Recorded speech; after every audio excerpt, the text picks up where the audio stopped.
Yellow. Welcome to Vice Grip Garage.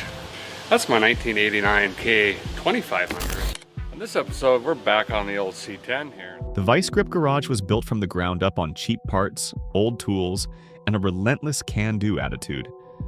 But everything changed when a routine job went terribly wrong, and the Bieri family was faced with an unexpected and harsh reality.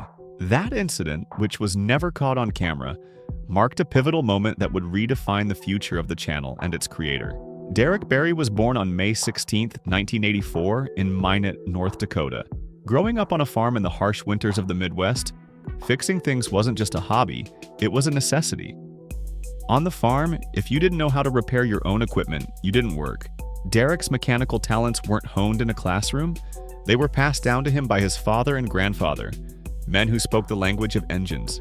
They taught him to listen to what a car was saying, through its sounds, its smells, and the way the steering wheel would shake in his hands. Before YouTube made him a household name among car enthusiasts, Derek worked as a car technician. He later moved into the business world, taking high-level roles in parts distribution and managing retail stores. He was making good money, but the office grind left him feeling empty. As Derek told Sick the magazine in an interview, "I looked around and realized I was living a life I didn't even remember starting." Everything changed in 2017. That year, Derek filmed his first video for Vice Grip Garage with nothing more than an old phone taped to his garage door. There was no fancy music or scripted lines, just Derek trying to get an old, abandoned car to start with a battery and some basic tools. The first video barely made a splash, only pulling in a few thousand views. But Derek's raw, down-to-earth style quickly resonated with people. Soon, the channel began to grow. Derek was giving the car community something it didn't know it was missing: affordable, relatable restoration videos that showed viewers how to get their own cars running without the need for expensive equipment or professional help. Between 2018 and 2020, Derek posted a new video every week, usually working on classic American cars, Chevelle, Caprices, Monte Carlos, using quick fixes that anyone could do at home. Whether it was zip-tying wires or reusing old parts to get a car roadworthy, Derek showed viewers that they didn't need to be experts to fix their cars. His approach was pragmatic and simple, but it worked. By mid-2022, Vice Grip Garage had amassed 1.39 million subscribers. By 2025, that number had grown to 2.2 million, with over 756 million total views. Derek's videos often ran over an hour, much longer than the typical YouTube video, showcasing just how much work and detail he put into each one. He became a star in the drag and drive community, where drivers race cars and then drive them hundreds of miles to the next event.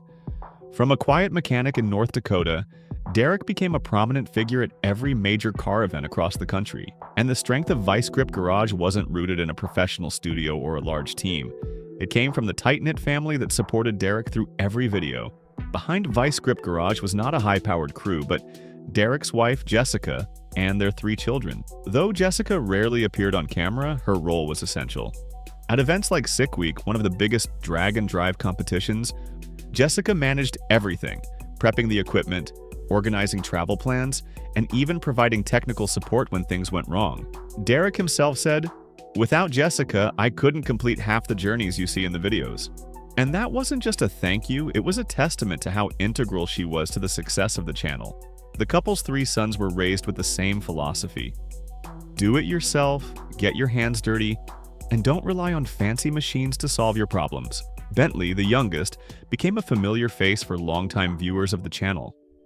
He even started his own YouTube channel, Little Grip Garage, where he fixes go-karts, mini-bikes, and other small machines.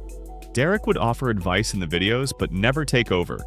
It was his way of passing down a mindset, not just technical skills. Bentley's channel also helped bring in a younger audience and introduced a new generation to the old-school values Derek held dear. Derek once said in a live stream, "I don't expect my kids to become mechanics, but I want them to know how to solve problems.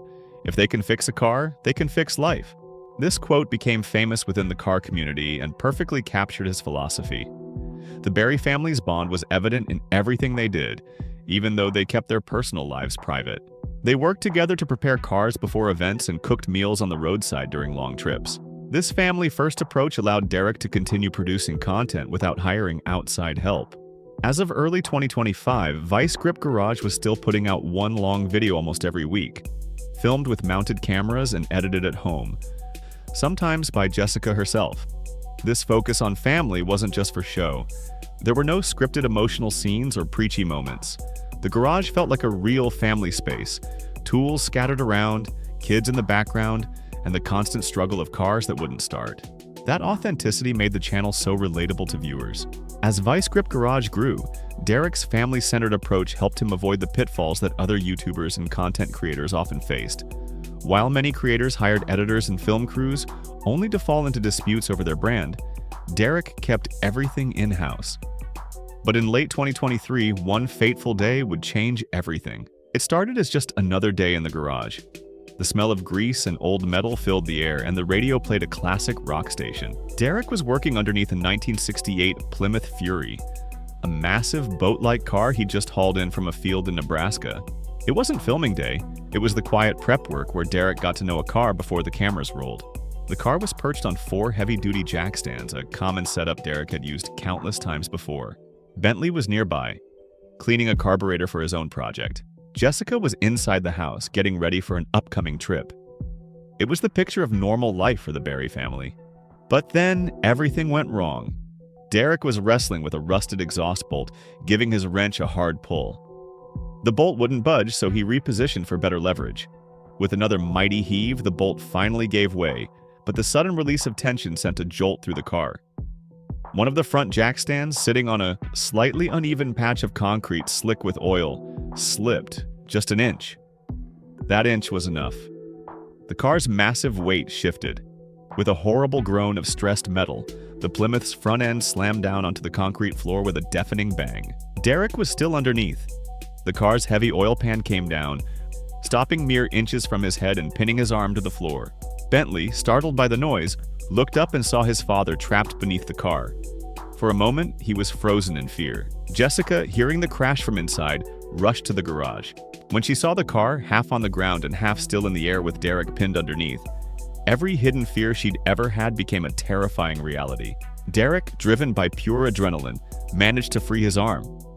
It was bruised and scraped, but nothing was broken. As he scrambled out from under the car, his heart was pounding in his chest. He wasn't seriously hurt, but the emotional weight of what could have happened was unbearable. If the jackstand had slipped in the opposite direction, if he had been positioned just inches differently, the outcome could have been catastrophic. The accident was over in a flash, but its impact would last much longer. After the chaos, there was nothing but silence. No dramatic music, no cameras rolling, just the ringing in their ears and the weight of the moment. Later that evening, the Bieri home was unusually quiet. The TV was off. No one was working in the garage.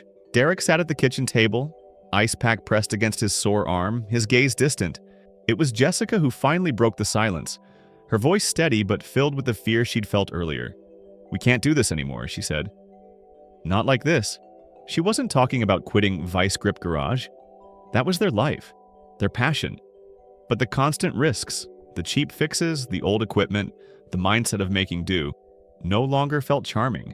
They had to rethink everything. That night, the Bieri family made a pact. Things had to change. The pressure of releasing a new video every week, traveling to events, and filming a television show was taking its toll. They had been cutting corners, not in the quality of the work, but in their time spent on safety and preparation. Derek and Jessica began to quietly make changes in the weeks that followed. They canceled appearances at smaller events.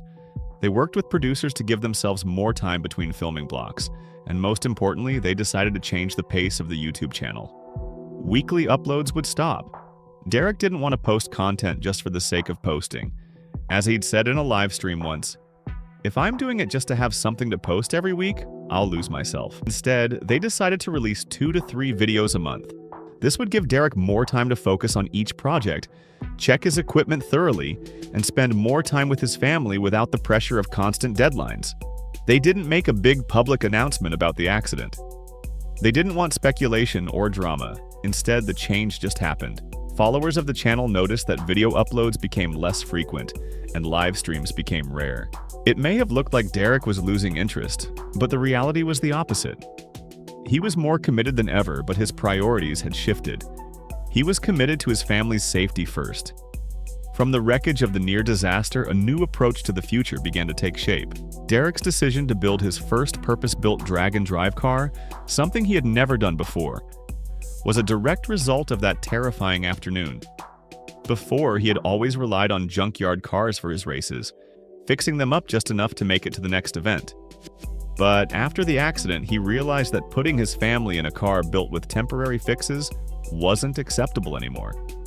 He needed something safer, built right from the beginning.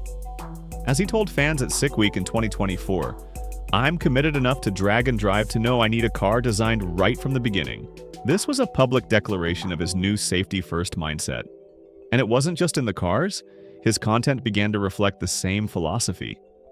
He took more time to explain why the right tools and safety gear mattered.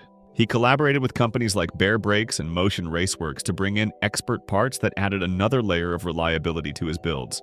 Derek's commitment to quality over speed was evident in his projects too. He restored a De Tomaso Pantera that had been abandoned for 33 years, a complex and detailed project that required meticulous attention. He also documented a grueling cross-country journey to deliver a car in freezing weather. These projects weren't about quick fixes. They were about doing things the right way, even if it took longer. The accident didn't break Derek's spirit. It focused it. It reminded him that his responsibility wasn't just to his audience, but to his family.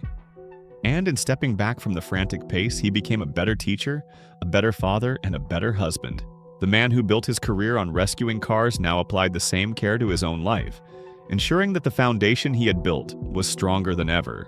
While many YouTubers rely on drama and fake conflicts, Derek Bieri's approach was the opposite. By 2025, his reputation remained untainted. The quiet strength he displayed after his private ordeal only added to his authenticity. Fans could feel the change. It wasn't something Derek had to say, it was something they could see in the way he worked. Derek's influence reached far beyond YouTube. He was now invited to major events as a guest of honor and a judge. He didn't just sign autographs, he led technical sessions, sharing his knowledge with everyday car enthusiasts. His approach was simple: you can restore a car on a budget without sacrificing quality. The Bieri family's quiet strength after the accident became a testament to their character. When a fan spotted them at Walt Disney World and posted a photo on Reddit, the caption was simple: very friendly. That moment, more than anything, reflected what fans already knew. The garage is safer now, the family is closer, and Vice Grip Garage is stronger than ever. What do you think is the most important lesson to take from their story? Let us know below.